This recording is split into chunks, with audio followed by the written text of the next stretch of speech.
देखो SSCGD 2022 2022 का है, 23 24 24 के लिए प्रिपेयर, ठीक है। जून 2022 में भारतीय रिजर्व बैंक RBI यानी कि रिजर्व बैंक ऑफ इंडिया ने डैश शीर्षक में एक रिपोर्ट जारी किया था। कब? भुगतान विभाजन के लिए 2025 में। 2025 के लिए भुगतान के लिए ये दस्तावेज जारी किया गया था। इस भुगतान में विजन 2025 दस्तावेज के रूप में जाना गया है, ठीक है। भुगतान विभाजन विजन 2025 का मुख्य विषय क्या था? हर किसी के लिए हर जगह हर समय ई भुगतान कर सकते हैं, ई भुगतान, ई कॉमर्स वगैरह, ठीक है। ई भुगतान यानी कि इकोनॉमिक में।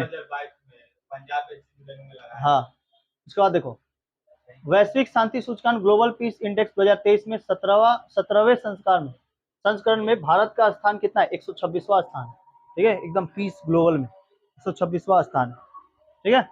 ग्लोबल पीस इंडेक्स में 126 स्थान प्राप्त किया है। उसके बाद देखो भारत में निम्नलिखित में से कौन सी झील लैगून झील नहीं है? लैगून झील नहीं है। लोकटक झील क्या है? लैगून झील नहीं है, ठीक है। लोकटक जो है वो लैगून झील नहीं है, ये खुद से बने हुए हैं। लोकटक उसको कहते हैं जो किसी ना किसी ऊपर से गिरे मिट्योर की वजह से बने होते हैं, ठीक है। वैसे झील उसको हम लोग क्या कहते हैं? लोनार झील, लोनार झील कहते हैं या लैगून झील कहते हैं। तो देखो ये चिल्का झील भारत का सबसे बड़ा खारे पानी की झील है, ठीक है। पुलिकट झील या आंध्र प्रदेश में है, चिल्का झील उड़ीसा में है, और कोलेरू झील कहाँ पे है? गोदावरी निवर में आंध्र प्रदेश में, ठीक है। कौन सा? कोलेरू।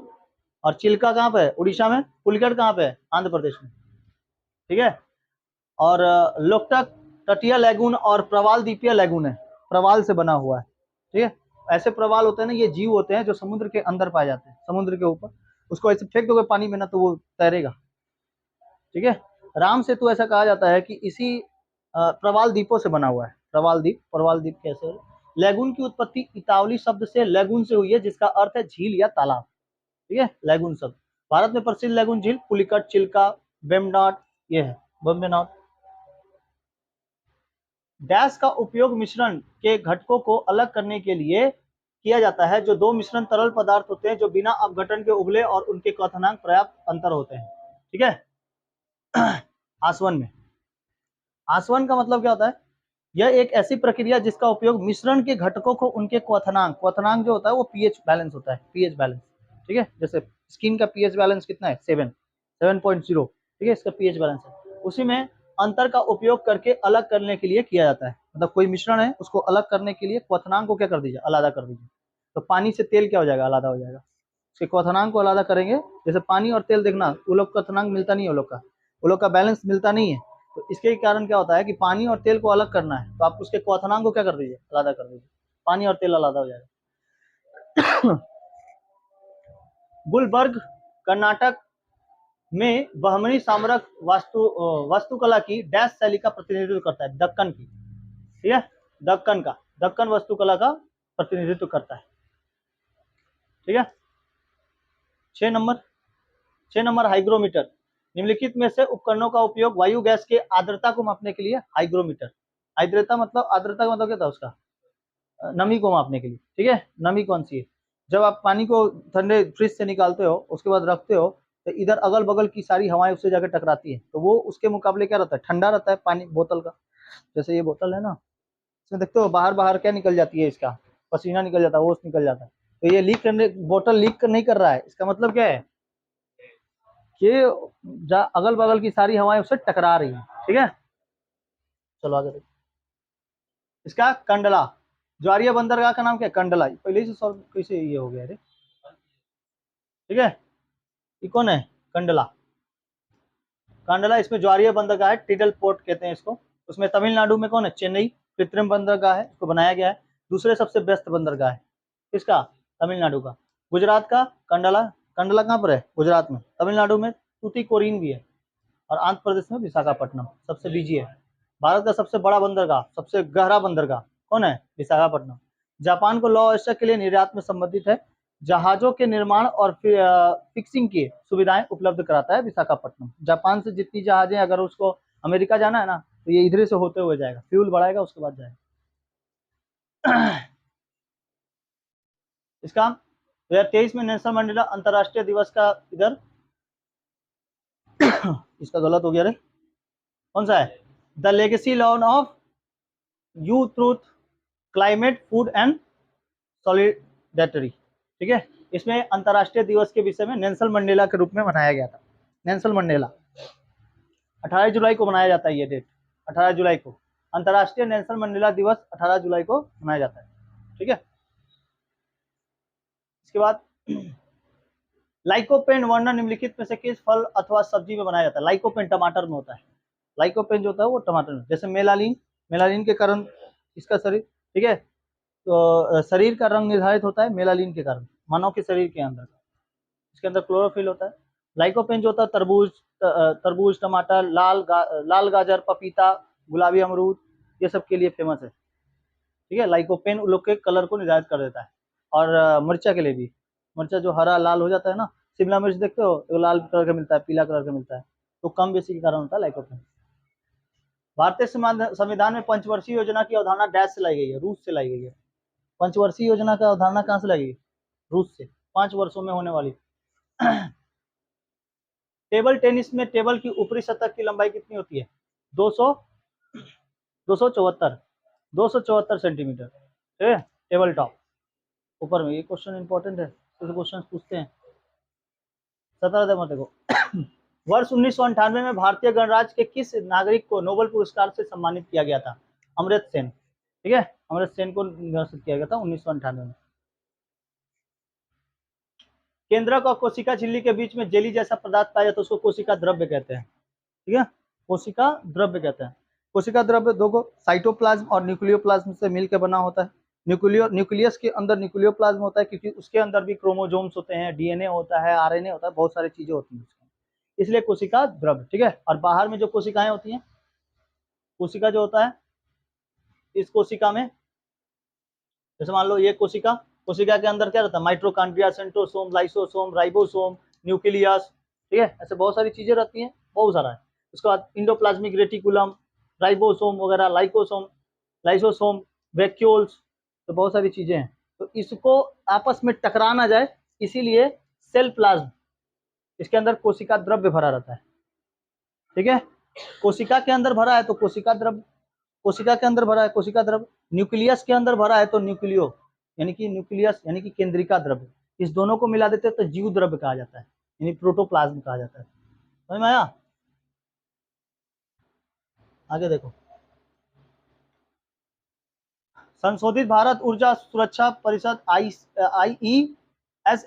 2047 किसने जारी किया? नीति आयोग ने। नीति आयोग ने किया है। 2047 तक पूरा भारत ऊर्जा सुरक्षा परिषद हो जाएगा, यानी ऊर्जा से एकदम सम्मानित है, एनर्जी सबसे ज्यादा लगित कर देगा। किसी राज्य में राज्यपाल के रूप में नियुक्ति के लिए भारत में संविधान द्वारा निर्धारित न्यूनतम आयु कितनी है? 35 साल। 35 साल के लिए राज्यपाल, गवर्नर, ठीक है, गवर्नर। 16 नंबर 2011 के जनगणना के अनुसार साक्षरता, साक्षरता का मतलब क्या होता है? जो पढ़े लिखे होते हैं। कितने पढ़े लिखे लोग? निम्नलिखित में से कौन सा जोड़ा सही है? तो पुरुष 82.1 नंबर, पुरुष जो है 82.14% क्या है? सही। हाँ हाँ, देखो यहाँ पे लिखा है सभी भारतीय स्तरों में साक्षरता दर 74.4 थी। महिलाओं के साक्षरता दर कितनी? 65.46 और पुरुषों में 82.14, ठीक है। ग्रामीण क्षेत्रों में महिलाओं का साक्षरता दिवस केवल 24% है। ग्रामीण में अभी भी बहुत जनों को माना जाता है कि महिलाओं को शिक्षा नहीं देनी चाहिए, ये गलत है। महिलाओं को भी उतना ही पाने का अधिकार है। हम लोग का संविधान सबको समानता का अधिकार देता है, आर्टिकल 14 कहता है ना, कानून के समझ सब कोई क्या है? संविधान समान है, समानता का अधिकार। 1989 में राष्ट्रीय ग्रामीण रोजगार कार्यक्रम को डैश विलय कर दिया गया? जवाहर रोजगार योजना को, ठीक है, विलय कर दिया गया। इंदिरा आवास योजना कब आया था? 1985 में। ग्रामीण भूमिहीन रोजगार गारंटी कार्यक्रम 1983 में, और रोजगार आश्वासन योजना 1993। 1983 में क्या हुआ था? भारत पहला वर्ल्ड कप जीता, ठीक है, पहला वर्ल्ड कप क्रिकेट में। गुप्त काल में ब्राह्मणों में जो भूमि दान दी जाती थी उसे क्या कहते थे? अग्रहार कहते थे, अग्रहार, गुप्त काल में, ठीक है। जैसे स्कंद गुप्त हो गए, समुद्र गुप्त हो गए, ठीक है, ये सब ना अग्रहार कहते थे, इन लोगों को भूमि दान में दी जाती थी। निम्नलिखित में से मोहम्मद गौरी का सेनापति था और उसे भारत में गुलाम वंश की स्थापना की थी? गुलाम वंश का स्थापना कुतुबुद्दीन ऐबक। कुतुबुद्दीन ऐबक जो था, कुतुबुद्दीन ऐबक ये किसका था? गौरी का सेनापति था, गौरी का सेनापति। इसके साथ वो और लोग भी आए थे, यालदोज कुबाजा, बताए थे ना। गौरी जो था, गौरी जो था 1191 में प्रथम युद्ध तराइन का, इसमें पृथ्वीराज चौहान से वो क्या हो जाता है? हार जाता है। लेकिन 1192 के तराइन के द्वितीय युद्ध में, ठीक है, तराइन के द्वितीय युद्ध में ये जीत जाता है गौरी, ठीक है।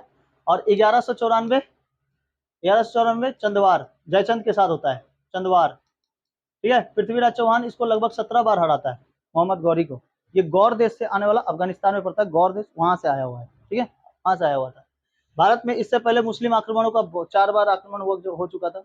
मतलब एक मोहम्मद बिन कासिम था, एक मोहम्मद बिन कासिम, एक गजनवी था, गौरी था, और उसके बाद बाबर आया 1526 में, ठीक है। इससे पहले 5 गो वंश चले थे दिल्ली सल्तनत के। दिल्ली सल्तनत में ये लोग थे, पहले वो था गुलाम वंश, उसके बाद खिलजी वंश, तुगलक वंश, सैयद वंश, लोधी वंश, समझ आया। तो गुलाम वंश कब से कब तक चला था? 1206 से लेकर 1290 तक ये गुलाम वंश चला था, ठीक है। अब 1206 में कौन आया था? कुतुबुद्दीन ऐबक। ऐबक ने अपना एक सेनापति रखा था इल्तुतमिश। इल्तुतमिश की बेटी रजिया सुल्तान का कब से कब तक चली? 1236 से लेकर 1240, 4 साल तक शासन की थी। दिल्ली सल्तनत की एकमात्र महिला शासिका रजिया सुल्तान, कोई दिक्कत नहीं है, रजिया सुल्तान, ठीक है। ये सब याद रखना है। देखो उसकी मृत्यु कब हो गई थी? 1210 में, पोलो खेलते समय घोड़ा के ऊपर, घोड़ा कचार देता है पूरा, समझा। मोहम्मद गौरी का सेनापति में एक सेनापति का नाम क्या था? आगे बढ़े तो इसके साथ कौन आया था? यालदोज आया था, यालदोज कुबाजा, ठीक है। और तुम्हारा तराइन का तृतीय युद्ध कब होता है? 1215 में तराइन का तृतीय युद्ध यालदोज और ये इल्तुतमिश के बीच होता है, ठीक है। क्योंकि 1210 के बीच में कौन मर गया था? ऐबक तो मर गया था, ठीक है। तो यालदोज कुबाजा और बख्तियार खिलजी, जो नालंदा विश्वविद्यालय को जला देता है। आगे बढ़े। भारतीय परमाणु कार्यक्रम के जनक, बाप रे, होमी जहांगीर बाबा पहले आना चाहिए। भारतीय परमाणु का जनक किसको माना जाता है? होमी जहांगीर भाभा, ठीक है। बाबा को भारतीय परमाणु कार्यक्रम का जनक माना जाता है। इनका ये जो चले थे 1991 से लेकर 1953-56 में भौतिक के नोबेल पुरस्कार से लिए नामित किया गया था, ठीक है। कब किया गया था? 1951। विक्रम साराभाई अंतरिक्ष अनुसंधान शुरू किया था, विक्रम साराभाई। और उनके साथ कौन थे? APJ Abdul Kalam, missile man, ठीक है। वह अंतर्राष्ट्रीय स्तर पर भारतीय राष्ट्रीय कार्यक्रम का जनक माना जाता है। वह भारतीय अंतरिक्ष अनुसंधान संगठन इसरो के संस्थापक थे। कौन? विक्रम साराभाई, ठीक है। अब परमाणु के होमी जहांगीर भाभा, ठीक है, ठीक है, सब याद रहना चाहिए। ये 20 क्वेश्चन आप लोग का जीके का, ठीक है, जीके जीएस। तो क्वेश्चन सब लोग याद रखना, पूछता है, ठीक है। जय हिंद, जय भारत।